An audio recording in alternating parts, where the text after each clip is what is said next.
내가 잘지라도 마음은 깨었는데 나의 사랑하는 자의 소리가 들리는구나. 문을 두드려 이르기를 나의 누이 나의 사랑 나의 비둘기 나의 완전한 자야 문을 열어다오. 내 머리에는 이슬이 내 머리털에는 밤이슬이 가득하였다 하는구나. 내가 옷을 벗었으니 어찌 다시 입겠으며 내가 발을 씻었으니 어찌 다시 더럽히랴 마는.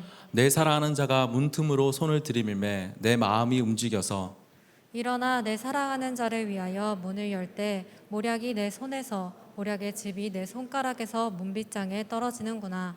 내가 내 사랑하는 자를 위하여 문을 열었으나 그는 벌써 물러갔네. 그가 말할 때에 내 혼이 나갔구나. 내가 그를 찾아도 못 만났고 불러도 응답이 없었노라.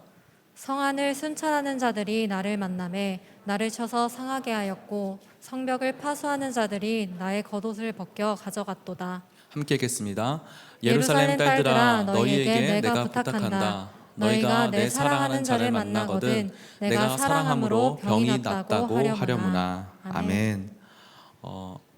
레알 청년부 맞죠? 네. 레알 청년부와 함께 말씀을 나눌 수 있어서 참 감사합니다. 옆에 계신 우리 청년들하고 우리 지체들하고 한번 인사했으면 좋겠습니다. 낙하산과 얼굴은 펴져야 삽니다. 네. 네, 제가 이제 올라오면서 이정환 목사님이 이제 말하더라고요. 목사님 절대 유머하지 마세요. 목사님 너무 올드하기 때문에 유머하지 말고 그냥 말씀만 있는 그대로 전해주세요 부탁을 하던데, 네, 아무튼 거룩한 주일, 복된 주일 함께 나오셔서 예배드리는 청년들이 있어서 참 감사합니다. 제 질문 하나로 제 설교를 시작하려고 합니다. 여러분 혹시 제가 누군 줄 아십니까? 여기 있는 앞에 서 있는 목사가 누군 줄 아십니까? 지금 이 자리에는 세 부류의 사람들이 있습니다. 세 부류. 첫 번째는 저를 모르는 분들입니다. 저 사람 누구지? 늦게 왔는데 보니까 오늘 이정환 목사님 같은데? 닮았는데? 살이 빠지셨나? 한 주 사이에? 이렇게 생각하는 분들도 있을 수 있습니다. 또 누군지 몰라서 의문을 품고 못마땅하게 보는 분들도 있을 수 있죠. 두 번째는 저를 아는 분들이 여기 계십니다. 어머니나 아버지가 제가 속한 교구에 계시거나 아니면 오고 가면서 저를 봐가지고 저분이 목사님이고 저분의 이름이 뭐고 저분이 저런 분이구나 어느 정도 아는 분들이 계세요. 마지막 세 번째는 어떤 분이냐? 저를 그래도 깊이 아는 분들이 계십니다. 저한테 교육을 받았거나 아니면 저랑 같이 아울리치를 갔거나 여러 가지 활동을 같이 하면서 저에 대해서 알고 느끼고 또한 여러 가지로 정보를 가지고 계신 분들이 있다는 것이죠. 저를 안다고 하는 사람들도 저에 대해서 아는 범주는 이처럼 다 다릅니다. 이처럼 무엇인가를 누군가를 우리가 안다고 할 때 이 안다는 것은 사실 정의 나리기가 참 애매한 것 같기도 해요. 아는 것에는 두 가지 의미가 있죠. 첫 번째는요, 그냥 정보로서 아는 겁니다. 한번 물어볼게요. 혹시 BTS를 아십니까? 네. 반응을 하지 않죠. 네. 피리를 불어도 절대 춤추지 않는 세대라고 말했기 때문에 알고 있습니다. 맞아요. BTS 여기 모르는 분들 없을 겁니다. BTS가 방탄소년단의 줄임말이고 BTS가 몇 명이고 어떤 히트곡들을 가지고 있는지 다 알고 있습니다. 근데 다시 한번 묻고 싶어요. 여러분들 정말 BTS를 알고 계십니까? 이 말의 의미는 뭔지 알죠? 개인적인 친분이 있냐 이 말이죠. 인격적으로 또한 이 사람에 대해서 어떻게 했는지 진짜 BTS랑 개인적인 친분이 있는 분은 아마도 이 자리에 한 명도 없을 거라고 생각됩니다. 실존으로서 진짜 존재로서 BTS를 모른다는 거죠. 두 번째로 우리가 안다는 것은요, 사실 오감으로 느끼고 아는 것입니다. 아까 여기 자리에서 저를 안다고 하는 분들은 어떤 분들이에요? 눈으로, 시각으로 저를 봤고요. 또한 저의 목소리를 청각으로 들었고요. 저를 이렇게 악수라도 해봤고 촉각으로도 알고 있고요. 어떻게든지 이 오감으로 느껴서 저를 아는 분들이 있다는 거죠. 우리나라 말표현 중에 이런 말이 있습니다. 내 말 알아들었어? 내 말 알아들었어? 무슨 말이에요? 내 말을 이해했냐 이거죠. 근데 뭐라고요? 알아들었어? 청각으로 듣고 이해했냐는 겁니다. 불어에도 이런 표현이 있더라고요. 엉떵드. 무슨 말인지 아세요? 불어 전공한 분들 죄송합니다. 듣고 이해하다라는 뜻을 가지고 있대요.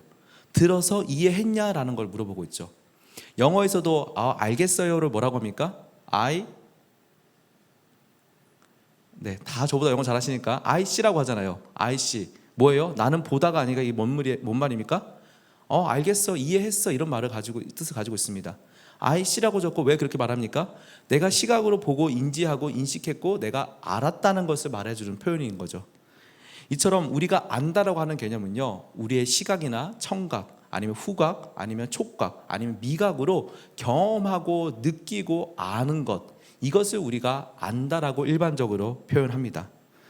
그런데요, 이 오감으로 우리가 아는 것, 이 오감으로 아는 것이 우리가 삶에 있어서 모든 것을 나타내 줄까요? 이 오감으로 아는 것이 우리 삶에 있어서 모든 것들을 다 알 수 있게 해줄까요? 아니죠. 오감으로 다 알 수 있다면요, 참 감사하겠는데 이 오감 너머에 다른 것들이 또 있어요. 다른 말로 하면은 육감이라고 하죠. 영어로 하면 뭡니까? Sixth Sense라고 말하기도 합니다. 오감을 뛰어넘는 감각을 우리는 육감이라고 하고요. 그 다음에 오감을 뛰어넘어서 더 큰 감각, 뭔가 직관적으로 아는 것을 우리가 이거를 육감, Sixth Sense라고 말합니다. 예를 들어 볼게요. 남자친구랑 밤늦게까지 통화를 하고 있었어요. 막 통화하는데 남자친구가 말하는 거예요. 너 너무 피곤해서 이제 잘라고요. 그래서 그래? 그러면 이제 끊고 자자 하고 전화를 딱 끊었는데 느낌이 어때요? 쎄해. 그래서 다음날 아침에 만났어요. 어제 일찍 잤어? 뭔가 아는 것처럼 말하니까 남자친구가 눈치 보며 찔리면서 말하죠. 사실은 전화 끊고 게임 좀 했어. 그러다 더 늦게까지 했어. 여자의 직감인 거죠. 아침에 일어났어요. 아침에 일어나서 하니까 알람 소리도 안 듣고 깼네. 그리고 뭔가 햇빛도 너무 찬란하고 아름다운 참새 소리가 들리고 뭔가 몸이 뭔가 개운해. 직감적으로 알죠. 뭘요? 내가 오늘 지각했다는 것을 알게 됩니다. 오감으로 아는 것을 뛰어넘는 것이 바로 이 직감, 육감이라고 하죠. 이것을 통해서 우리는 본질을 꿰뚫어 볼 수도 있습니다. 제가 지금까지 아는 것에 대해서 여러 가지로 말했습니다. 왜 그랬느냐? 이 한 가지 질문을 던지기 위해서 여러분에게 이렇게 주구장창 말한 겁니다. 이 질문이요. 무슨 질문이냐? 여러분, 사랑하는 청년 여러분, 여러분은 예수님을 아십니까? 여러분은 예수님을 아십니까? 이 질문에 여러분들이 네라고 자신 있게 대답할 수 있는 분이 얼마나 계실지 모르겠습니다. 내가 아는 예수님에 대해서 범주가 너무나 다를 수 있어요. 어떤 분들은 예수님을 안다고 하지만 그런 지식으로 아는 분들이 있어요. 4대 성인 중에 한 분으로 정도, 우리의 구원자 정도로 아는 분이 계실 수 있을지 모르겠습니다. 또 어떤 분들은 오감으로 예수님을 느끼신 분들이 있을 수 있어요. 예수님의 음성을 들었거나 예수님이 보여준 환상을 봤거나 아니면 내가 알지 못하는 그 어떤 뜨거운 사랑을 느낀 분들이 있을 수 있습니다. 그런데 그거보다 더 뛰어난 위에 예수님을 아는 단계가 있는데 그게 뭐냐? 아까 말했던 오감 너머의 육감, 직관, 바로 예수님과의 인격적인 뜨거운 사랑의 만남이 있느냐? 저는 그거를 묻고 싶은 것입니다. 바라기는 오늘 말씀을 통해 가지고 이 예수님과의 깊이 있는 만남, 예수님과의 더 뜨거운 만남, 오감 너머의 진정한 예수님과의 실존적이고 존재론적이고 깊이 있는 만남이 우리 가운데 일어나기를 주님의 이름으로 간절히 축원합니다. 아멘. 네, 감사합니다. 실망하지 말라고 했습니다. 이정화 목사님이. 여러분이 어떤 반응을 해도 말씀만 전하십시오 목사님 말을 했습니다. 그래서 저는 실망하지 않기로 했습니다. 오늘 우리가 나눈 말씀은요, 아가서 말씀입니다. 아가서는 그 이름대로 아름다울 또한 노래 아름다운 노래라는 뜻을 가진 성경입니다. 이 성경은요, 하나님의 아름다운 러브레터라고 할 수 있습니다. 다들 러브레터 써보셨나요? 네, 써보셨을 거라고 생각합니다. 어떻게 씁니까? 러브레터 쓸 때? 카톡으로 고백합니까?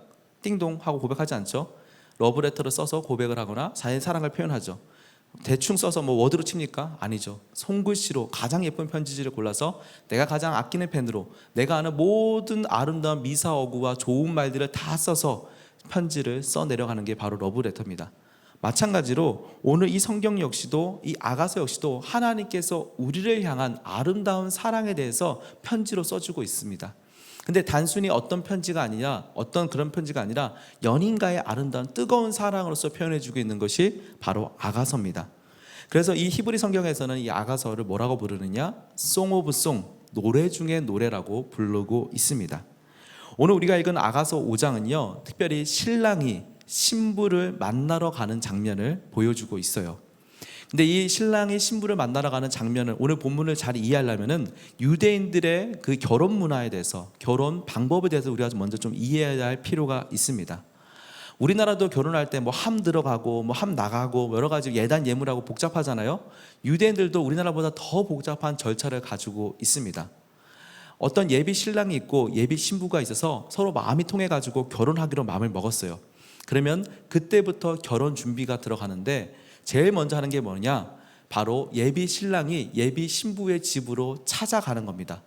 아버지를 만나가지고 장인어른 될 분을 만나서 축복을 받고 장인어른 될 분을 만나서 결혼 승낙을 받기 위해서 찾아가는 것이죠. 이때 신랑은요, 3가지를 가지고 가야 됩니다. 어떤 걸 가져가느냐? 첫 번째, 한 잔의 포도주를 따를 수 있는 포도주를 담은 가죽 부대를 가져갑니다. 두 번째, 신부의 값을 치를 수 있는 은과 금을 가져갑니다. 세 번째, 결혼 서약서를 써서 가지고 갑니다. 이 세 가지를 가지고 이제 신부의 집에 가는 거죠. 가가지고 이제 예비 장인 어른을 만나고 말씀드리는 거죠. 저는 어느 지파의 누구의 아들 누구입니다. 댁의 따님과 결혼하고 싶습니다라고 이렇게 공식적으로 요청을 합니다. 이 요청을 하면요, 신부 아버지는요 신랑을 그대로 두고요 자신의 딸만, 예비 신부만 데리고 다른 방으로 들어갑니다. 그리고 방으로 들어가서 이 딸에게 세 가지를 물어봅니다. 첫 번째, 지적인 요소를 물어봅니다. 이 너가 결혼할 남편에 대해서, 남편 될 사람에서 너가 얼마나 알고 있는지에 대해서 지적인 요소, 저가 어떤 사람인지에 대해서 물어보는 거죠. 두 번째, 정적인 요소에 대해서 물어봅니다. 너가 저 사람을 얼마나 사랑하는지, 정말 얼마나 사랑하고 있고 얼마나 마음에 품고 있는지 이 정적인 요소에 대해서 물어봅니다. 그리고 마지막 세 번째 물어보는 게 뭐냐? 의지적인 요소를 물어봅니다. 너가 정말 저 남자를 위해서 네 몸과 마음과 모든 것을 바칠 수 있고 희생할 수 있니? 헌신할 각오가 됐는지 물어봅니다.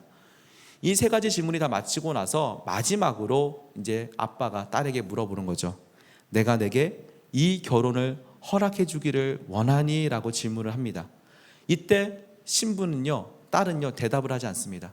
이때 신부의 얼굴이 빨개지면 결혼을 승낙받는 거고, 빨개지지 않으면 승낙을 못 받는다고 합니다. 그래서 신부의 얼굴이 빨개지면 드디어 결혼이 성립이 되는 거죠. 자, 그러면 이때부터 둘은 어떻게 되느냐? 정혼식을 준비하고 정혼을 치릅니다. 결혼식 앞서서 정혼식, 법적으로는 결혼 부부가 되는 거죠. 자, 이 결혼식 때 정혼식을 어떻게 하느냐? 먼저 신랑이 신부의 값을 준비해서 치르고요. 그 다음에 포도주를 한 잔 따릅니다. 신부가 반잔을 마시고 그 다음에 결혼 서약서 밑에다가 똑똑 포도주를 떨어뜨려요. 죽음만이 우리를 갈라놓는다는 거죠. 자, 그리고 나서 남은 반잔을 신랑이 마시면서 둘은 이제 법적으로 부부가 됩니다. 정혼 관계가 된 거죠. 요셉과 마리아도, 우리 예수님 아는 신약에 나오는 요셉과 마리아도 이런 정혼의 관계를 맺고 있던 기간이었습니다. 자, 이렇게 하고 나서 끝나면 되는데 끝나지 않고요. 이제 뭘 하느냐? 정혼은 됐는데 아직 결혼한 게 아니잖아요. 신랑이 신부에게 딱 한마디 말을 남깁니다. 내가 앞으로 약 1년 정도 시간이 흐른 후에 밤중에 어느 때인지 모르겠지만 그때 내가 당신을 데리러 올 것이니 잘 준비하고 계십시오 라고 말하고 신랑은 자기 집으로 다시 떠나버립니다. 자, 1년이라는 이제 별거 기간이 되는 거예요. 이 기간 동안 남편은 뭘 하느냐? 신부를 데리고 와서 살 집을 만듭니다. 집을 만들고 신부를 먹여 살리기 위해서 자신이 열심히 여러 가지를 준비를 하는 거죠. 장작도 패가지고 넣어놨을 거고, 뭐 집도 수리했을 거고, 여러 가지를 준비를 했을 거예요. 신부는 뭘 하느냐? 지금까지 자신이 살아왔던 삶의 태도를 다 버립니다. 이제는 나는 저 신랑 집으로 가기 때문에 저 신랑 집에 대한 공부를 해가지고 거기에 맞춰서 신부 수업을 합니다. 요리도 배우고 그 신랑 집에 있는 문화를 배우는 기간을 보내는 거죠. 자, 이렇게 1년 정도 시간을 막 준비하고 있으면은 이제는 신랑의 아버지가 그거를 가만히 보고 있는 거예요. 신랑의 아버지가 가만히 보고 있다가 이제 한 1년쯤 돼가지고 신랑이 결혼할 만큼 준비가 다 됐다 판단되면 갑자기 아버지가 신랑을 불러서 말합니다. 이제 때가 됐으니 가서 너의 신부를 데려와라. 그러면 이제 신랑이 기뻐가시고 자신의 친구들을 데리고 갑자기 신부의 집으로 찾아가는 거예요. 그리고 내가 왔다고 말하면서 신부를 데리고 가서 결혼하고 이제 드디어 부부가 되는 겁니다. 이게 유대인들의 결혼 문화입니다. 자, 오늘 본문 말씀 아가서 5장 말씀은요, 이런 배경 하에서 우리가 봐야 돼요. 이런 배경 하에서 오늘 보니까 신랑과 신부가 나오는데 신랑과 신부가 결혼은 아직 안 했어요. 하지만 정혼을 한 상태입니다. 정혼을 했는데 신부가 신랑을 기다리고 있는 상황 가운데 오늘 본문 말씀이 전개되고 있습니다. 오늘 2절 말씀인데요, 한번 띄워주시고 같이 한번 읽어볼까요? 2절입니다. 시작. 마음은 깨었는데 나의 사랑하는 자의 소리가 들리는구나. 문을 두드려 이르기를 나의 누이, 나의 사랑, 나의 비둘기, 나의 완전한 자야. 문을 열어다오. 내 머리에는 이슬이, 내 머리털에는 밤이슬이 가득하였다 하는구나. 너무나 아름다운 표현이죠. 어떤 장면인지 상상해 보시겠어요? 신랑이 드디어 이제 결혼 승낙을 받고 신부를 만나러 온 거예요. 그래서 너무 밤늦은 시간에 기뻐가지고 신부를 찾아와가지고 와서 문을 두드린 겁니다. 쉬운 성경을 한번 볼게요. 쉬운 성경으로 2절 말씀 한번 띄워주시겠어요? 제가 읽어드릴게요. 나의 누이 나의 사랑 티 없이 맑은 나의 비둘기 그대 문 좀 열어주오. 내 머리에는 이슬에 젖었고 내 머리털도 밤이슬에 축축하오. 밤늦게 와가지고 문을 두드리고 있으니까 이슬 가운데 머리가 젖어가지고 축축해가지고 있는 거예요. 그러면서도 신부를 보기 위해서 문을 열심히 두드리고 있는 남편의 모습, 신랑의 모습이 오늘 2절 가운데 나타나고 있습니다. 사랑하는 청년 여러분, 오늘 이 2절 말씀이 우리 가운데 어떤 걸 알려줍니까? 성경에서는 신랑을 예수님으로 많이 표현하고 있고요, 신부를 우리라고 많이 표현해주고 있습니다. 바로 우리의 마음의 문을 두드리는 예수님의 모습을 표현해주고 있는 거라고 볼 수 있습니다. 밤 이슬의 머리에 털을 앉을 정도로 문 밖에서 예수님은 지금도 우리 각 사람을 향해서 마음의 문을 두드리고 계신다는 겁니다. 사랑하는 딸 누구누구야? 사랑하는 내 신부될 누구누구야? 내가 너를 만나기 위해서 여기 왔단다? 내가 지금 널 만나기 위해 왔다 하고 마음의 문을 우리 가운데 두드리고 계신 거예요. 항상 우리 예수님은요, 언제든지 우리의 마음의 문을 두드리고 계십니다. 아멘이시죠? 근데 어떤 분들은, 어떤 사람은 예수님을 만나고 어떤 사람은 예수님을 알아가고 또 어떤 사람은 예수님을 모르고 예수님의 음성을 듣지 못합니다. 그 이유가 뭘까요? 그 차이가 뭘까요? 그 차이는 딱 한 가지입니다. 우리 예수님은 동일하게 문을 두드리시지만 우리가 우리의 마음의 문을 여느냐 안 여느냐의 차이가 있는 겁니다. 요한계시록 3장 20절 말씀인데요, 제가 읽어드리겠습니다. 볼지어다 내가 문 밖에 서서 두드리노니 누구든지 내 음성을 듣고 그 문을 열면 내가 그에게로 들어가 그와 더불어 먹고 그는 나와 더불어 먹으리라. 아멘.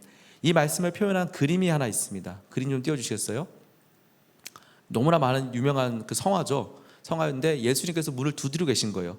요한계시록 말씀처럼 두드리고 계신데, 재밌는 거는 이 문에 고리가 있을까요, 없을까요? 고리가 없습니다. 밖에서는 문을 열 수가 없는 거예요. 안에서만 문을 열 수 있는 문입니다. 예수님께서는 지금도 우리의 마음의 문을 이처럼 두드리고 계세요. 예수님이 강제로 힘으로 열 수도 있지만은 그러지 않으십니다. 우리가 마음문을 열기를 원하시는 거예요. 우리가 마음문을 열면은 예수님께서 우리 가운데 들어와서 함께 더불어 먹고 마시겠다고 말씀해주고 계십니다. 바라기는 우리가 이 예수님 앞에 마음문을 열고 나가기를 간절히 소망합니다.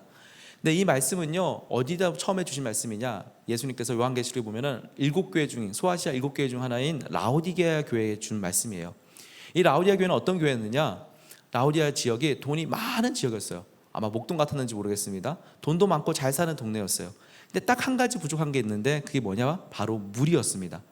물이 부족해가지고 저 북쪽에서 뜨거운 온천수를 가지고 와서 생활 용수로 쓰고, 또 저 남쪽에서는 차가운 그 만년설이 녹은 물을 가지고 와서 식용수로 쓰고 있었어요. 근데 문제는 뭐냐? 이 물을 가지고 오는데 배관이 기니까 햇빛에 의해서 뜨거운 물은 식어서 미지근하게 되고 차가운 물은 데워져 가지고 미지근하게 되는 거예요. 그래서 이도저도 아닌 미지근한 물로 쓸 수가 없는 물이 돼버리는 거였어요. 그리고 이 미지근한 물 가운데는 물 속에 녹아있던 그 배관 속에 녹아있던 석회질이 녹아서 석회물이 돼서 쓰지도 먹지도 못하고 생활용수로도 못 쓰는 물이 돼버렸습니다. 이런 미지근한 물과 같은 태도로 보이는 라오디게아 교회를 향해서 우리 예수님께서는 이렇게도 말씀하셨습니다. 요한계시록 3장 16절입니다. 내가 이같이 미지근하여 뜨겁지도 차지도 아니하니 내 입에서 너를 토하여 버리리라. 무서운 말씀이죠. 너가 뜨겁든지 차갑든지 한 가지만 하라. 안 그러면 내가 너를 토해서 버리겠다고 예수님 말씀하십니다. 사랑하는 청년 여러분, 이 자리에 여러분들이 와 계신 것만으로 참 감사합니다. 정말 대단한 사람들이라고 생각합니다. 청년의 때 피가 끓고 있는 이 청년의 때 거룩한 주일이라고 구별해서 와서 예배드리는 여러분 모습이 정말 아름답고 귀합니다. 그런데 그 귀한 것에서 만족하고 있으면 안 됩니다. 여러분은 지금 뜨거운 신앙생활 하고 계십니까? 아니면 차가운 생활 하고 계십니까? 여기 계신 분들은 차가운 신앙생활 하시는 분들은 아닌 것 같아요. 왜냐하면 이 자리에 나와 있으니까요. 또 영상으로 예배드리는 분들도 마찬가지죠. 차갑진 않습니다. 근데 뜨겁습니까? 주님을 향해서 내 마음의 문을 활짝 열고 계십니까? 혹시 미지근한 태도가 남아 계시진 않습니까? 오늘 뉴스를 보니까 어제와 오늘 잠실에 가지 말라고 하더라고요. 잠실에 갈 때 왜 가지 말라고 하느냐? 싸이의 흠뻑쇼, 슈퍼주니어 콘서트, 그리고 프로야구 올스타전. 그래서 15만 명이 잠실에 모인다고 웬만하면 잠실에 가지 말라고 말하더라고요. 여러분들 왜 안 가셨습니까? 왜 안 가시고 이 자리에 계십니까? 피 끓는 청춘인데 예수님 때문에 이 자리에 남아있기를 간절히 소망합니다. 예수님 때문에 우리가 이 자리에 남아있기를 소망합니다. 예수님 때문에 그분을 더 알기 위해서 우리가 신앙생활하는 거고 이 청년의 때를 바치고 있기를 소망합니다. 근데 이도저도 아니게 미지근한 태도로 우리가 주님 앞에 나가고 마음의 문을 열지 않으면은 주님을 더 알기를 소망하지 않는다면은 우리가 보내는 이 시간이 헛된 시간이 될 수도 있다는 것이죠. 혹시 지금 주님을 향해서 마음의 문이 닫힌 분들이 계십니까? 내 시험의 문제 아니면은 가치관, 환경, 시험, 관계 어떤 문제들 때문에든지 간에 주님을 향해 마음의 문이 닫혔다면은 주님이 여러분의 마음의 문을 두드리고 계시니까 그 마음의 문을 활짝 여시기를 간절히 소망합니다. 혹시 지금 뜨겁지도 차갑지도 않고 어중간한 상태로 신앙생활하고 있지 않습니까? 그렇다면은 주님의 말씀을 기억하십시오. 너가 뜨겁든지 차갑든지 둘 중에 하나만 해라. 그 말씀을 기억하시면서 주님의 음성 앞에 뜨겁게 반응하며 나가는 우리 모두가 되기를 다시 한번 소망합니다. 다시 아가서 본문으로 돌아와서 신랑이 문을 열어달라고 남절하게 신부의 집에 문을 두드립니다. 근데 두드리는데 신부가 문을 열어줄까요? 안 열어줄까요? 열어주질 않습니다. 사랑하는 신랑이 와서 문을 두드리는데 열어주질 않는 거예요. 왜 그러느냐? 그 이유가 3절에 나와 있습니다. 3절 말씀 같이 한번 읽어보겠습니다. 시작. 내가 옷을 벗었으니 내가 발을 씻었으니 어찌 다시 더럽히랴마는. 신부가 뭐라 말해요? 신랑이 와서 먼 곳에서 와가지고 문을 두드리고 있는 밤중에 밤 늦어가지고 내가 옷을 벗었으니 어찌 다시 입고 내가 발을 씻었으니 어찌 다시 더럽히겠냐라고 말하고 있는 거예요. 우리 자매분들 이 말이 이해가 가시죠? 예전에 제가 연애할 때, 지금은 안 그렇지만 제가 연애할 때 제 아내한테 서프라이즈라고 집에 찾아간 적이 있었어요. 밤늦게. 근데 좋아할 줄 알았는데 엄청 경악하고 싫어하더라고요. 뭐 씻었고 수면 바지 입었고 수면 양말 신었고 뭐 이미 뭐 화장 다 지웠는데 어떻게 나가냐. 남자들은 그런 줄 모르고 갔는데 오히려 싫어하는 거죠. 이 신부도 그랬는지 모르겠어요. 이유는 한 가지입니다. 신랑이 와서 반겨달라고 만나는데 문을 열어주지 않는 거예요. 왜요? 게으름 때문에. 귀찮아서. 예수님을 사랑하는 마음보다, 신랑을 사랑하는 마음보다 본인의 안위와 본인이 먼저 느끼고 있는 편안함이 먼저였던 것이죠. 그래서 그는 마음의 문을 닫고 집에 정말 육신적인 문도 열지 않고 가만히 거기 있었던 겁니다. 이 게으름 때문에 예수님께서도 이 게으름에 대해서 얼마나 세게 경고하셨는지 모릅니다. 악하고 이 게으른 종아, 악한 것과 게으른 것을 같이 예수님께서 말씀하셨어요. 게으른 것은 곧 악한 거라고 우리 예수님께서도 말씀하셨죠. 이 우리가 하나 특별하게 착각하고 있고 우리가 특별히 오해하고 있는 것이 하나가 있는데, 예수님께서 우리의 마음의 문을 두드리시는데 언제까지 두드리실까? 여기에 대해서 우리는 큰 착각을 하고 있습니다. 어떤 말이냐? 예수님께서는 평생 동안 우리를 사랑하셔가지고 평생 동안 우리의 마음의 문을 두드리고 계시고 우리가 언제든지 마음의 문만 열면 언제든지 예수님을 만날 수 있을 거라고, 예수님의 두드림은 영원할 거라고 우리는 착각하고 살아갑니다. 정말 그럴까요? 지금 만나지 않아도 예수님, 내가 오늘은 피곤하니까 대충 예배드리고 지금 괜찮으니까 이번 시험까지만 끝나고 이 공무원 시험까지 끝나고 이번에 취업까지만 하고 그때부터 신앙생활 열심히 해야지 라고 생각할 수 있습니다. 그때까지 예수님이 동일하게 내 마음의 문을 두드릴 거라고 생각하니까요. 과연 그럴까요? 사실 이건 착각입니다. 이건 확실히 그렇지 않아요. 이어지는 말씀을 보면 우리는 알 수 있습니다. 아가서 5장 4절부터 6절까지의 말씀입니다. 내 사랑하는 자가 문틈으로 손을 들이밀매 내 마음이 움직여서 일어나 내 사랑하는 자를 위하여 문을 열 때 몰약이 내 손에서 몰약의 집이 내 손가락에서 문빗장에 떨어지는구나. 내가 내 사랑하는 자를 위하여 문을 열었으나 그는 벌써 물러갔네. 그가 말할 때 내 혼이 나갔구나. 내가 그를 찾아도 못 만났고 불러도 응답이 없었노라. 제가 이 말씀을 좀 더 쉽게 여러분에게 설명해 드릴게요. 쉽게 다시 여러분에 맞춰서 읽어줄 테니까 한번 들어보십시오. 애인이 찾아와서 문을 두드리는 거예요. 신랑이 찾아서 문을 두드립니다. 귀찮아가지고 가만히 있었어요. 게으름 때문에 가만히 있었어요. 그러다가 이제는 문을 안 열어주니까 신랑이 문틈으로 손을 집어넣는 거예요. 그래도 문을 안 열어줬습니다. 그러다가 잠들고 있다가 나중에 돼가지고 이제 신랑이 이제 아직 있을까, 이제 신랑을 만져볼까, 좀 이제 개운하니까 하고 문을 열었는데 문지방을 만지는데 냄새가 확 나는 거예요. 어떤 냄새요? 신랑의 향수 냄새가 확 나는 겁니다. 그리고 문지방을 만졌는데 문지방에서 뭐가 뚝뚝 떨어지는 거예요. 뭐가 떨어져요? 신랑의 향수가 떨어지는 거예요. 그 냄새, 신랑이 썼던 향수의 냄새가 내 코를 확 들이마십니다. 그리고 나서 문을 활짝 열었어요. 신랑을 만나려고. 근데 신랑이 있을까요, 없을까요? 없는 거예요. 그제서야 신부가 놀라가지고 혼이 나가듯이 신랑을 찾습니다. 근데 열심히 찾아도 불러도 신랑이 있어요, 없어요? 없습니다. 신랑의 실존과 존재는 없어졌고 신랑의 향기만 남아있는 상황을 오늘 아가서 4장, 5장, 4절, 6절에서 말해주고 있는 겁니다. 남은 건 뭡니까? 신부에게 딱 한 가지, 신랑의 향기만 남아있다는 것이죠. 문 밖에서 나를 만나기 위해 기다리던 예수님은 없고 예수님의 향기만 남아있는 상황이 온 겁니다. 어떻습니까, 여러분? 만족하시겠습니까? 예수님을 만나는 게 좋습니까? 예수님의 향기만 맡는 게 좋습니까?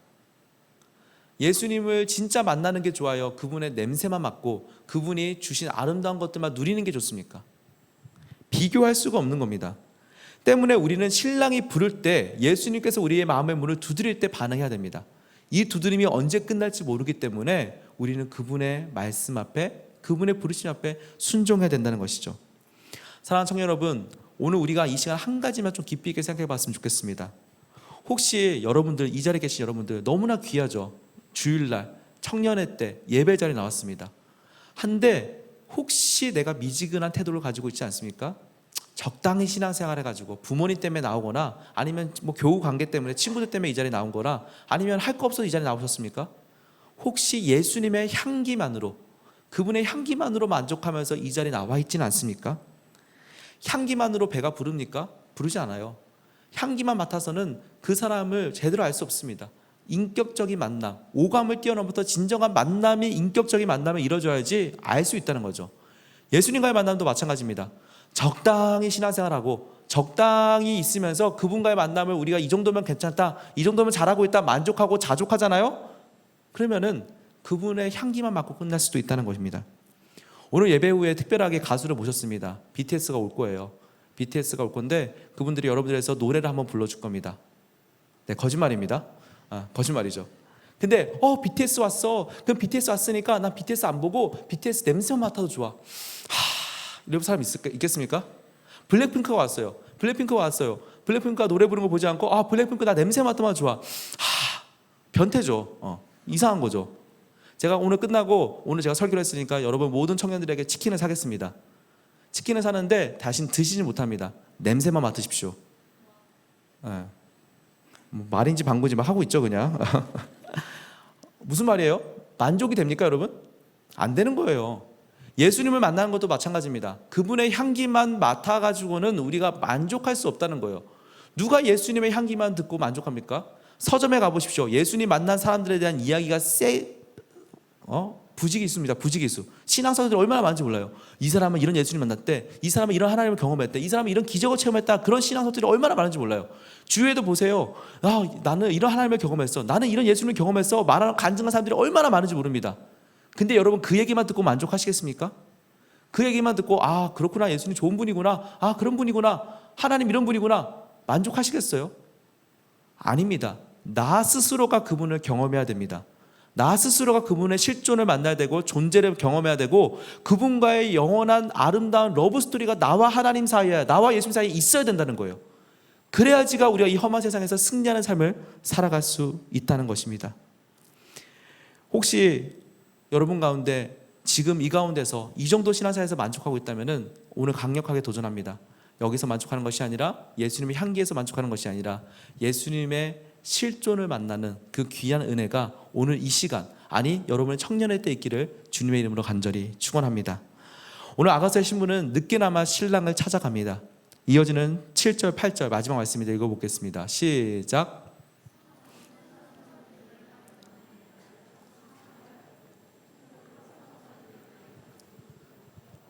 예루살렘 딸들아, 너희에게 내가 부탁한다. 너희가 내 사랑하는 자를 만나거든 내가 사랑함으로 병이 났다고 하려무나. 신부는 이제 정신이 나가요. 신랑이 없어지니까. 그래서 막 정신없이 버선발로 나갔겠죠. 근데 그 모습을 보니까, 사람들이 보니까 미친 여자 같은 거예요. 그래서 잡아가지고 겉옷을 벗기고 어떻게 보면은 가둡니다. 그러니까 이 신부가 부탁하죠. 내가 부탁합니다. 내 사랑하는 남편 신랑을 찾습니다. 내가 그를 간절히 기다리면서 내가 마음의 병도 났습니다. 인생은 타이밍이라고 하죠. 이 타이밍을 놓친 신부는요, 비참한 모습을 보여주고 있습니다. 바라기는 우리는 이런 실수를 범하지 않게 원합니다. 인생은 B와 D 사이에 있는 초이스, 타이밍이랑 선택이라고 하잖아요. 예수님을 선택하고 그분을 만나기 위해서 우리가 노력해야 된다는 거죠. 근데 앞에 있는 목사가 왜 계속 예수님을 만나야 된다고, 예수님을 만나야 된다고, 예수님이 여러분과 깊이 있는 실존적인 만남이 있어야 된다고 말하는 걸까요? 이유는 딱 한 가지입니다. 예수님을 만나야지만 우리 인생이 행복하기 때문에 그렇습니다. 예수님만이 우리 삶에 행복을 줄 수 있기 때문에 그렇습니다. 파스칼이라는 유명한 철학자가 이런 말을 했습니다. 모든 사람은 행복을 추구한다. 모든 사람은 행복을 추구한다. 여기 계신 분들 중에서 행복하고 싶지 않은 분이 계십니까? 다 행복하고 싶으실 거예요. 다 행복을 추구하십니다. 근데 여러분 인생이 행복하십니까? 세상의 그 어떤 걸로도 사실은 우리는 행복을 채울 수는 없습니다. 모든 사람이 행복을 위해 살아가지만 모두가 행복한 건 아닙니다. 2017년도에 한국 리서치에서 조사를 했습니다. 우리나라에서 재벌 100명과 박사학위 가진 100명을 데려다가 두 가지 질문을 던졌어요. 첫 번째, 당신은 행복하십니까? 라는 질문을 던졌습니다. 그 질문에 87%가 아니요 라고 대답했습니다. 우리나라의 100명의 재벌, 100명의 박사학위 가진 사람들에게. 두 번째 질문이 이거였습니다. 당신은 지금 삶에 만족하십니까? 질문에 78%가 아주 만족하지 못한다고 답을 했다고 합니다. 우리나라에서 제일 돈이 많고 똑똑한 사람들이지만 그들은 행복하지 않다라고 말하고 있는 거예요. 여러분에게도 동일하게 묻고 싶습니다. 여러분 행복하십니까? 행복하세요? 난 돈이 많아서 행복해요. 나는 부모님 때문에 행복해요. 어떤 조건 때문에, 내 학벌 때문에 행복해요. 어떤 것 때문에 행복할 수는 있어요. 근데 그 행복이 작은 행복이고 완벽한 행복일 수는 없습니다. 최선을 다해 살아가지만은 우리는 영원한 행복을 꿈꾸며 살아가지만은 완전한 행복이 우리 가운데는 없다는 것이죠. 특별히 요즘 청년들은 그 행복을 이루기 어려운 시대잖아요. 집값도 오르고 내가 결혼할 수 있을까? 여러 가지 문제가 생기니까, 여러 가지로 삶에 어려운 문제가 생기니까 걱정하면서 소확행을 꿈꾼다고 하죠. 소확행 뭔지 아시죠? 소소하지만 확실한 행복. 저 때만 해도 이게 신조어였는데 지금은 이제 이게 일본 소설가 무라카미 하루키가 만든 신조어였는데 지금은 벌써 나온 지 30년이나 된 말이더라고요. 쌀밥에 스팸 한 조각의 행복. 그 다음에 나를 위해서 비싸진 않지만 작은 액세서리를 사는 행복. 주말에 침대에 누워서 뒹굴뒹굴 거리는 행복. 예배 시간이 10분밖에 안 남았다는 행복. 설교가 빨리 끝난다는 행복. 소소하지만 확실한 행복이 우리 가운데 있죠. 근데 이거는 말 그대로 소확행입니다. 소확행. 완전한 행복이 우리 가운데 될 수는 없습니다. 진정 행복을 줄 수는 없다는 거죠. 그렇다면 이 세상 모든 사람들이 아까 말했듯이 행복을 꿈꾸고 행복하기 위해서 발부둥치고 살아가는데 행복하지 못하는 이유가 무엇일까요? 성경은요 그 이유를 깔끔하게 말해줍니다. 이사야 9장 2절 말씀인데요, 한번 같이 읽어보겠습니다. 시작. 흑암에 행하던 사망에 그려진 땅에 거주하던 자들에게 빛이 비치도다. 아멘.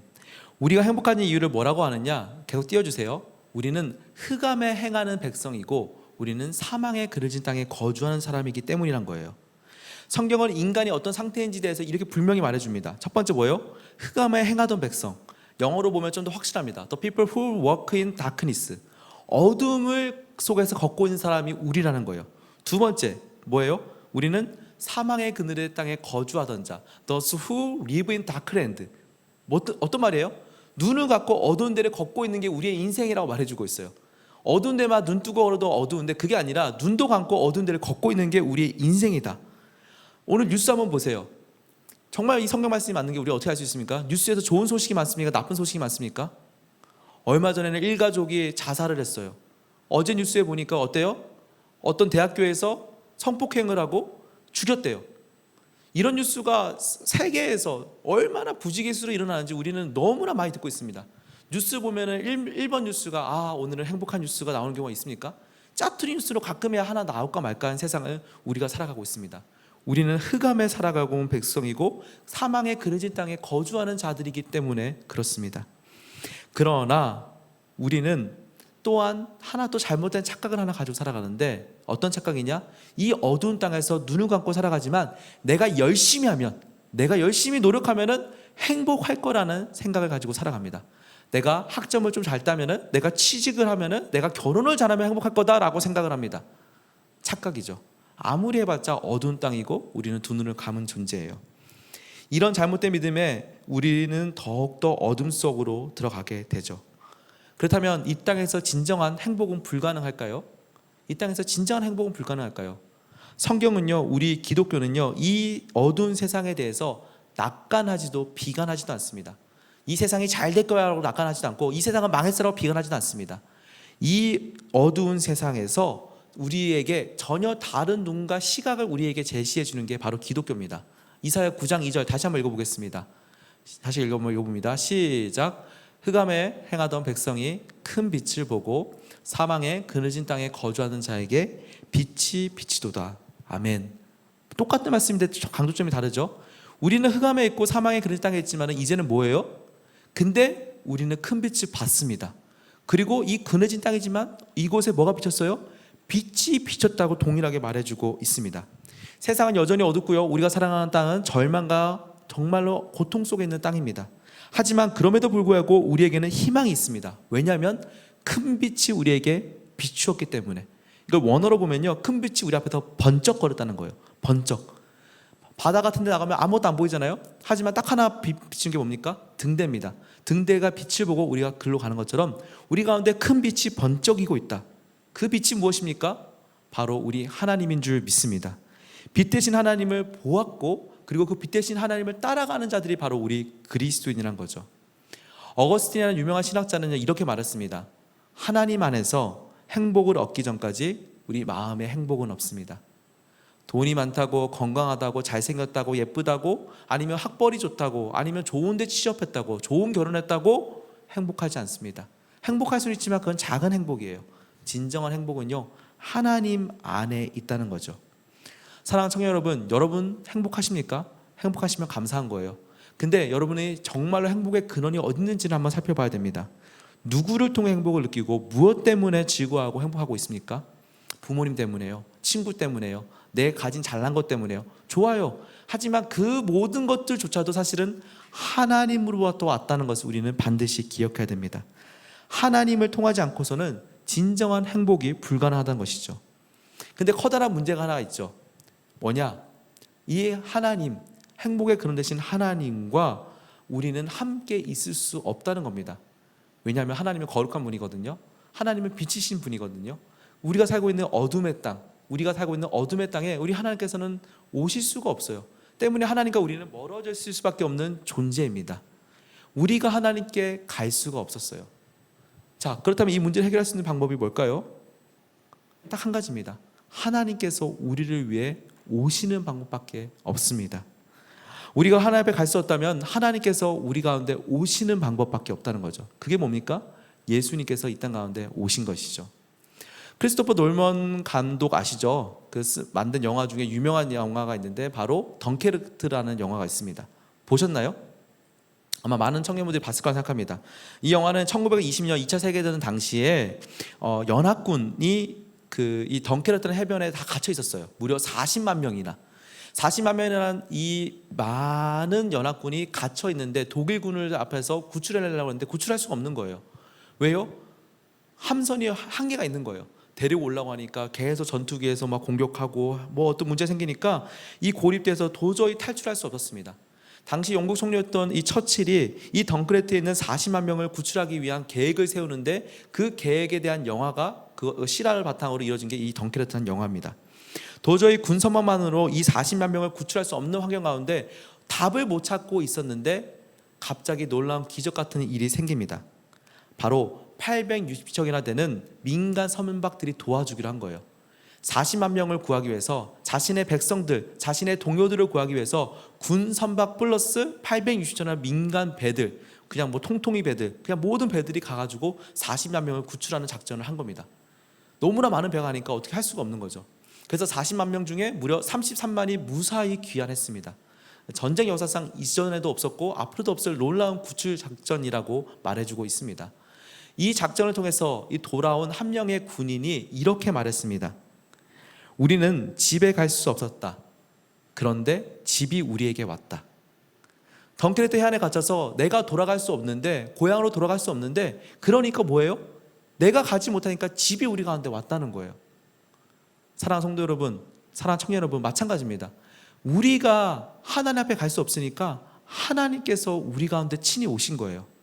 그게 바로 예수님께서 이 땅 가운데 오신 것, 바로 성육신 하신 것이죠. 마태복음 1장 23절 같이 한번 읽어보겠습니다. 시작. 보라, 처녀가 잉태하여 아들을 낳을 것이요 그의 이름을 임마누엘이라 하리라 하셨으니 이를 번역한즉 하나님이 우리와 함께 계시다 하리라. 아멘. 예수님께서 이 땅 가운데 오신 거는요, 신화나 픽션이나 소설이 아닙니다. 진짜 다큐멘터리, 진짜 사실인 거예요. 예수님께서 이 땅에 오셨는데 왜 오셨다고요? 어둠 가운데 있는 우리와 함께 하려고, 임마누엘, 하나님이 우리와 함께 하시기 위해서 이 땅 가운데 오셨다는 겁니다. 혹시 예전에 초코파이 CF, 이 청년들은 안 봤을 거라고 생각합니다. 저는 봤어요. CF 보면 이런 CF가 있었어요. 말하지 않아도 알아요 하면서 한 명 백혈병 걸린 그 소년이 나와요. 근데 항암 치료를 받으니까 머리가 다 민 거예요. 빡빡머리인 거예요. 근데 친구 한 명이 와가지고 모자를 싹 벗습니다. 보니까 친구도 머리가 빡빡인 거예요. 친구가 백혈병에 걸리니까 자기도 똑같이 머리를 밀고 온 거예요. 마찬가지입니다. 예수님께서 우리를 위해서 친히 하나님이신 그분이 이 땅 가운데 오신 거예요. 왜요? 우리를 행복하게 해주려고 이 땅 가운데 친히 오셨다는 것이죠. 임마누엘이라는 말은 세 가지 놀라운 진리가 담겨 있습니다. 첫 번째, 그분이 하나님이다. 두 번째, 그분이 인간이 되셨다. 세 번째, 그분이 우리와 함께 하신다. 아멘. 그 임마누엘 하나님이 지금 우리와 함께 계신 줄 믿습니다. 사랑하는 청년 여러분, 우리가 어떻게 행복할까요? 말씀한 것처럼 이 임마누엘 하나님과 함께 동행해야지만 행복할 수 있습니다. 하나님과의 관계가 좋아야지만 행복할 수 있어요. 자, 하나님과 관계가 좋으려면 어떻게 해야 돼요? 인간관계도 마찬가지잖아요. 내가 어떤 지체와 친하려면 어떻게 돼요? 그 지체에 대해서 잘 알아야 됩니다. 이 지체가 뭘 좋아하고 뭘 싫어하고 어떤 걸 해야 좋아하는지 알아야지 그 지체와 좋은 관계를 유지할 수 있어요. 나는 이 사람에 대해서 좋은 거 해준다고 했는데 이 지체는 이걸 싫어해. 그러면 할 필요가 없는 거잖아요. 마찬가지로 우리도 하나님과 좋은 관계가 행복인데 그 행복을 위해서는 하나님을 잘 아는 것이 필요합니다. 하나님을 잘 아는 방법은 뭐예요? 딱 한 가지예요. 오늘 말씀 아가서에 나온 것처럼 하나님은 계속해서 우리의 마음의 문을 두드리고 계십니다. 우리가 할 건 딱 한 가지 뭐예요? 마음의 문을 열기만 하면 됩니다. 그러면은 그분이 우리 앞에 들어와서 우리와 더불어 먹고 마시며 우리와 함께 행복한 인생, 이 악하고 어두운 세상 가운데서 행복한 인생을 살아가게 해주겠다고 약속해주고 있는 게 우리 성경 말씀인 줄 믿습니다. 임마누엘을 이룰 수 있는 방법, 하나님을 깊이 알 수 있는 방법은요, 딱 한 가지, 우리의 마음의 문을 열고 우리 예수님을 마음으로 받아들이는 겁니다. 저에게 딸이 하나 있어요. 3살 된 딸이 하나 있는데, 딸인데 말을 더럽게 안 듣습니다. 3살인데 미운 4살도 아닌데 벌써 막 얼마나 말을 안 듣는지. 이제 옛날에는 제가 안았었는데 좀 안는 것도 힘듭니다. 안으려면요 3살 딸인데도 가가지고 말해야 돼요. 예영아, 아빠가 예영이 안아줘도 될까? 휙 하면은 못 안아요. 안을 수가 없어요. 근데 예영아, 아빠가 안아도 돼? 끄덕이면 그때 이제 한번 안아볼 수 있는 거예요. 애도 그럽니다. 애도. 근데 예수님은 이런 애의 모습으로 오신 게 아니에요. 3살 모습으로 오시지 않았어요. 예수님 어떤 모습으로 오셨어요? 갓난아기의 모습으로 오셨어요. 갓난아기는 어떻어요? 여러분들 막 조카나 봤을 거, 아직 조카 볼 나이 아닌가요? 어떤 어린애들 보면 어떻게 해요? 어린애 신생아 봤어요? 누구든지 안을 수 있어요. 나도 한번 안아보자. 나도 한번 안아보자. 나도 한번 안아보자. 다 안을 수 있어요. 반항을 못해요. 신생아기 때문에. 갓난아기이기 때문에 그렇습니다. 우리 예수님이 갓난아기의 모습으로 오셨습니다. 우리가 마음의 문만 열면요, 우리는 그분을 안을 수 있어요. 그분은 우리 만나기 위해서 마음의 문을 두드리고 계시고 우리 위해 이 땅에 갓난아기의 모습으로 오셨다고 성경은 말해주고 있습니다. 바라기는 행복의 근원 되시는 예수님을 마음에 품는 우리 모두가 되기를 간절히 소망합니다. 말씀을 정리하겠습니다. 인생은 타이밍입니다. 청년의 때 여러분을 하나님께서는 부르셨고 부르시고 계십니다. 그 하나님의 손에 반응하는 우리 모두가 되기를 간절히 소망합니다. 단순히 여기서 그냥 미지근하게 신앙생활하게 만족하는 것이 아니라 하나님 앞에 더 깊은 곳으로 나아가십시오. 주님 앞에 더 깊은 곳으로, 주님 앞에 더 헌신하고 주님을 더 사랑하고 더 알기 원하고 오감 넘어서 정말 그분과 인격적인 교제를 나누기 위해서 노력하십시오. 그러면 그분이 여러분을 만나 주실 거고 더 깊이 있는 삶으로 여러분을 이끌어 주실 거고 여러분의 삶을 더 행복의 근원으로 이끌어 가실 줄 믿습니다. 바라기는 새로운 한 주도 이 하나님과 동행함으로 예수님을 품에 안고 행복하게 살아가고 무엇보다 예수님을 닮아가고, 아니 더 나아가 예수님보다 더 큰 일을 행하며 살아가는 우리 모든 청년들 되시기를 주님의 이름으로 간절히 축원합니다. 함께 찬양하고 우리 기도할 텐데요, 우리의 기도라는 찬양입니다. 아마 아실 건데 우리가 이 자리에 모인 이유가 예수님 따라가기 위해서, 예수님 닮기 위해서 이 자리에 나온 거라고는 고백, 그리고 내 안에 있는 더러운 것들을 벗어버리고 어둠의 것들을 벌어버리고 주님이 주신 것들을 채우고 살아가길 다짐한다는 고백으로 이 찬양 함께 읽고 기도하고 예배 마치겠습니다.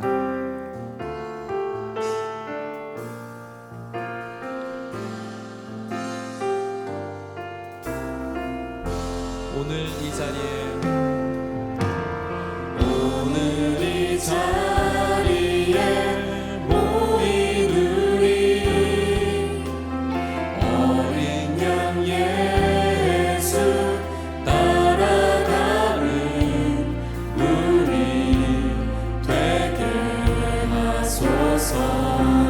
성령의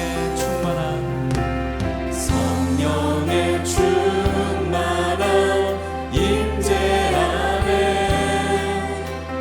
어둡던 우리는 밝아져서 주를 보게 하소서. 당신의 겸손한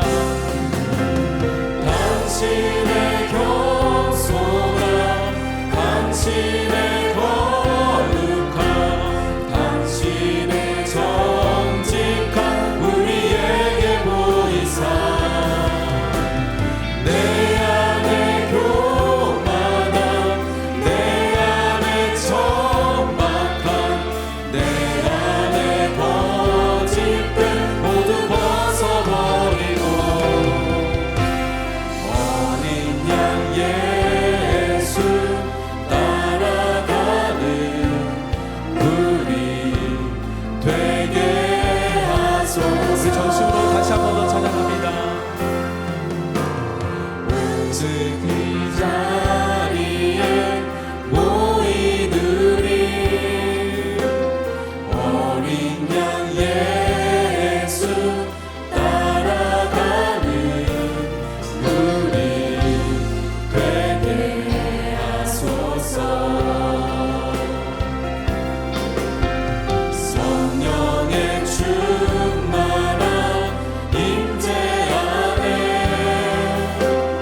어둡던 우리는 밝아져서 주를 보게 하소서. 당신의 겸손한 당신의 정직한 당신의 정직한 우리에게 보이사 내 안에 천박한 내 안에 천박한 내 안에 거짓된 다시 한번 고백합니다. 당신의 겸손한 당신의 거룩한 당신의 정직한 우리 내 안에 모든 씻어버리기 원합니다. 내 안에 교만한 내 안에 천박한 내 안에 거짓된 모두 벗어버리고 어린 양 예수 따라가는 우리 되게 하소서. 우리 지난 한번 말씀을 기억하며 기도했으면 좋겠습니다. 하나님, 이 땅, 이 어두운 세상 가운데 살아가면서 행복이 어디 있겠습니까? 예수님 안에만 행복이 있습니다. 주님, 그 주님 앞에 우리의 마음의 문을 두드리는 주님 앞에 우리의 마음의 문을 열겨납니다. 단순히 그분의 향기만 만족하는 삶이 아니라 그분과 함께 먹고 마시고 동행하면서 이 험한 세상에서 행복한 인생 살아가는 우리 청년들 될 수 있도록, 내 인생 될 수 있도록 주님 축복하여 주시옵소서. 단순히 오감으로만 주님을 아는 것이 아니라 정말로 주님과 함께 동행함으로, 동거함으로 정말로 주님이 주시는 세상에 줄 수 없는 평안과 행복 가운데 살아가는 우리의 복된 한 주 될 수 있도록, 복된 인생 될 수 있도록 주여 은혜 허락하여 주시옵소서. 다 같이 주여 마음으로 짓고 기도하며 나갑니다. 주여, 하나님 아버지, 이 시간 간절히 기도하며 나갑니다. 주님, 이 시간에 간절히 기도하며 나가는 것은 우리 사랑을 찬양하며 이 생각, 어려운 생각, 지금 시간 능력 가지고 살아갈 수 있도록 도와주시옵소서. 세상에 줄 수 없는 평안과 세상에 줄 수 없는 살아가는 모든 생각을 도와주시고 주님과 성령의 삶을 살아가는 우리 모든 인생 될 수 있도록 주여 축복하여 주시고 은혜를 알려주시옵소서. 하나님, 이 어려운 마지막 내 사랑을 살아갈 수 있도록 도와주시고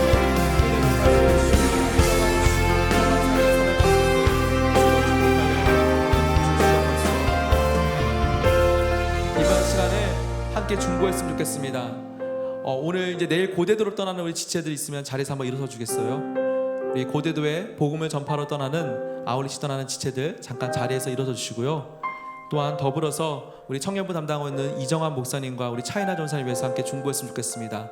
하나님, 이 고대도로에게 말씀을 전하기 위해서 복음의 씨앗 뿌리기 위해 떠납니다. 주님께서 머리털 하나 상하지 않도록 지켜주시고 청년의 때 복음의 씨앗 뿌리는데 참여하는 우리 청년들의 삶을 축복하여서 아름다운 복음의 열매를 거둘 수 있도록, 더 나아가 하나님께서 이들의 삶을 책임져 주시고 하나님께서 이들의 삶 가운데 가장 좋은 곳을 채워주시기 위해서 함께 기도해 주시기를 부탁드립니다. 더불어 우리 청년부를 이끌어가는 이정환 목사님, 차이나 전사님, 하나님께서 아픈 육신 가운데 치료의 광선을 발하여서 깨끗이 회복되고 앞으로 남아있는 청년부 수련회와 모든 여름 살들을 감당하는데 부족함 없을 수 있도록 영역을 7배나 더해달라고 함께 영육간의 강건함을 위해서 중보해 주길 부탁드립니다. 함께 주님 앞에 기도하며 나갑니다. 주님 아버지, 이 시간에 고대도로 나아오신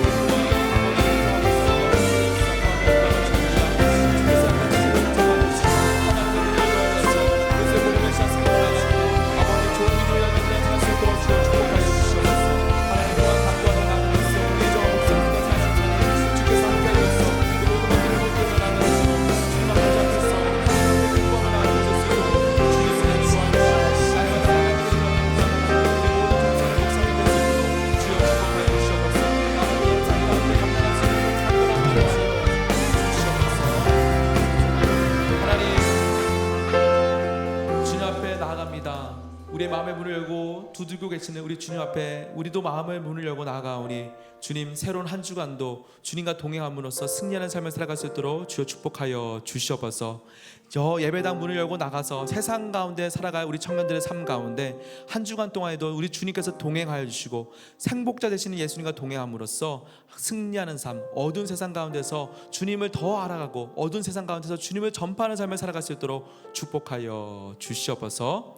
이제는 우리 주 예수 그리스도의 은혜와 하나님 아버지의 사랑과 성령님의 감화, 감동, 교통, 역사하심이 예수님을 더 알기 소망하고 예수님과 함께 동행하는 삶을 살기를 다짐하는 우리 모든 청년들의 삶 가운데, 기도 제목 가운데, 가지고 있는 모든 삶의 문제 가운데, 새로운 한 주의 새로운 삶 가운데 이제로부터 영원토록 함께 계시기를 간절히 축원하옵나이다. 아멘.